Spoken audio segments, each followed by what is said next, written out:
like to thank Professor Sharma and Yogesh and Seva for the opportunity to be here. And of course, I come from TCS Research, based out of Pune. Some of you may be knowing Data Research Development and Intelligence Center at DRDO.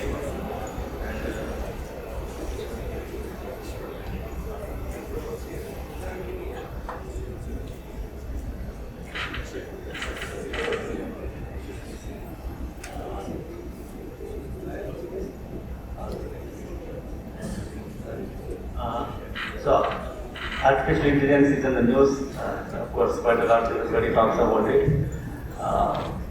I was fortunate, I would say, to work in this area for quite some time.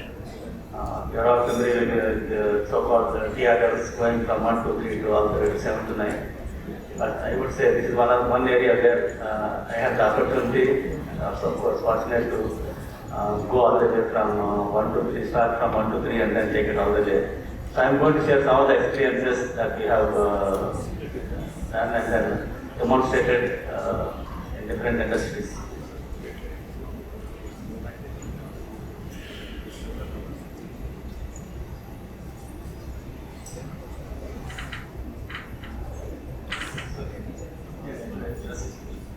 So this is, everybody knows TCS as a very big software and consulting company, but I just include this slide just to reiterate the point that one of the first research areas actually started at TCS. TRDO is what we call process engineering, and I now lead what we now call the engineering sciences research.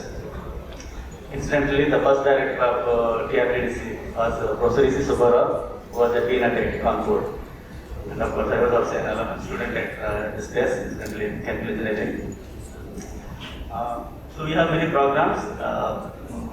TCS does a lot of work with various industries, minerals, metals, chemicals, pharmaceuticals, energy sectors. So we have one of the focus areas is in materials manufacturing, and sustainability is also an important area of research. Towards then maybe we'll talk about a couple of them. The third important area is life sciences. A lot of work we do with life sciences and healthcare industries.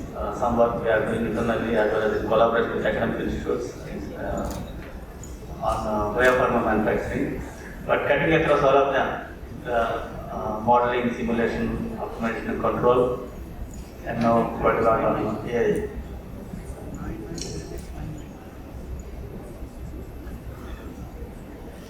So AI is of course very broad. But one topic or one can say phrase that become even more popular, quite a lot of hype, is the so-called digital twins. We have been fortunate to work with various industries in using modeling solutions, not only through first principle-based models, but also using machine learning, deep learning, and then now currently even so-called physics-based scientific machine learning.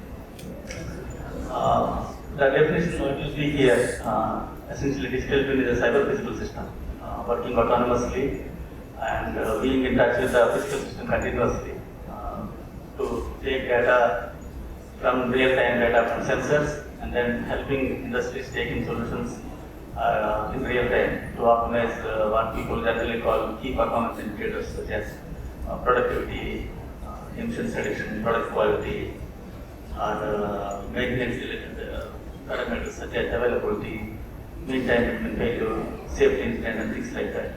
So the idea here is digital twin is essentially not just a set of models or simulators or control system. It is something lot bigger than that. Working in real time, that is one important thing, and helping people take real time decisions. So this is actually came out of the work that we have done. Need people say this is the mother of invention. We do a lot of simulations, do a lot of analysis, but end of the day people look for real time solutions. That is where actually how we came up with the definition. And in order to build this digital twins or such solutions, we actually look at the entire gamut of data that gets collected in a plant. In fact, people say we have a lot of data. If you walk into any plant, you have tons and tons of data. But then, is that proverbial sentence, right? It's a novel. Water everywhere, not a drop to drink. That is the same situation in a manufacturing plant. Everywhere we go and talk, they will say I have plenty of data. But you actually want to use it, you will find that very, very difficult. In fact, the first clause on the top, data quality and pre-processing, is one of the most critical steps anytime you want to do any modeling and simulation, digital twins, AI, etc. If you make any mistakes there, all the downstream processing steps that you see here, starting with discovery of data, diagnostics, predictive analytics, even prescriptive analytics or recommendations, will all go for a toss. So this is one of the key steps. So in order to address all these needs, I would say, we have developed this platform called INSA. Because many times doing this doing manually takes quite a lot of time, for several months, sometimes it can be even longer. So this is where we thought it is of value to develop a platform-based approach so that people can actually do all these activities in a single platform and reuse as easily as possible and as quickly as possible. Because if you have to develop the solutions, you cannot take years. And we have been fortunate, as I said, develop this and to deploy the solutions across industries. We started with steel plants, our own group companies, initially in India, then later on in Brazil, UK, etc. And then power plants, chemicals, oil and gas, semiconductors, and more recently in pulp and paper. Mostly, of course, unfortunately abroad. We are hoping to do a lot more in India. So, of course, we are doing in India, but much lower scale, but a lot more abroad.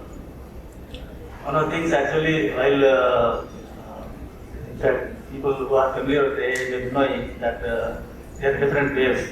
In the 50s and 60s, or maybe sometime earlier, where you have Martin Minsky, Herbert Simon, they started artificial intelligence. When I was a student here, we used to have this so-called process systems engineering. People who are in chemical engineering will be very familiar. You do a lot of modeling, simulation, you used to use neural networks, etc., but all died down. In fact, there are steps even now also that whether all the hype around AI will actually go up or go down. But if you do things in a systematic way, much more rigorously, chance of success are high. Compared to, let's say, 20 years back, 30 years back, the availability of data, understanding of systems, a lot of things that are in digital form, a lot more as compared to earlier. So that is one advantage, but then making them work is a real challenge. Back in, I think, about 10 years back, 2016, we had this opportunity to work with power plants. That was, in fact, when we were working on developing the solutions earlier for steel plants.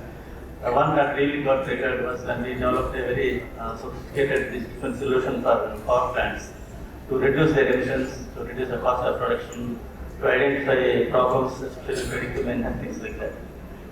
That's what actually kind of, I would say, triggered between 2016 and now. We had various solutions across industries, starting from, like I said, power plants, quite a lot of them in Japan, then steel plants in India and UK and Brazil, then more recently, as I said, both for real-time dynamic process optimization to improve yields, improve product quality, reduce emissions, but also for predictive maintenance. This is another important thing, because any plant, the equipment has to be in very good condition. So detecting the faults, diagnosing those faults, identifying factors that are causing those failures, and then how to overcome them is another major challenge. Because if the equipment are not working well, you cannot really produce what you are actually trying to produce. So that is all already done and dusted. As I said, there are solutions. It's still a beginning, but there are many still challenges. This is where actually now, because one of the things that people talk about AI is explainability. So this is where our advantage of combining domain with the artificial intelligence comes handy. So we are now working on what is called physics informed machine learning, scientific machine learning, combining neural networks with basic first principles, so that whatever solution that we come up with can actually explain to physics. This is one area where we have demonstrated this. The advantage of having working with different industries, we started doing this for very complex heat exchangers in a power plant. But now there are people who are working on design of cars, who are now looking at this using auto manufacturers to design cars using this approach. Then generative AI, of course everybody is aware of ChatGPT. But now we are looking at In fact, one of the most challenging things most of us face actually is to develop models and then doing land-based simulation. Now, there is a lot of literature. There are plenty of models, plenty of equations, plenty of papers available in the literature. We'll just take one more minute. But can we leverage all of this and then develop the models, corresponding software, and the entire plant and simulate this automatically? This is what we are targeting to do. This is at a very, very early stage. We have some initial success, but I believe we have still a long way to go.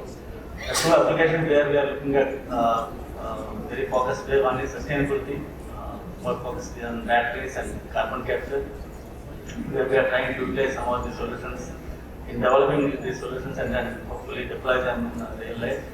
And the other one is where we are working very closely with IIT Delhi, Professor DRDO, and we have very good experimental facilities. We have built a digital system for the complete downstream processing, combining things like post-effect suppression, after filtration, product, etc., bioreactors. This is demonstrated in their lab, but we are now trying to see how to take this to the actual industry and essentially to improve the affordability. It actually can reduce the cost of drugs and also availability. And making them available, this will be what people call time to market. So we are hoping that some solutions can help in these directions.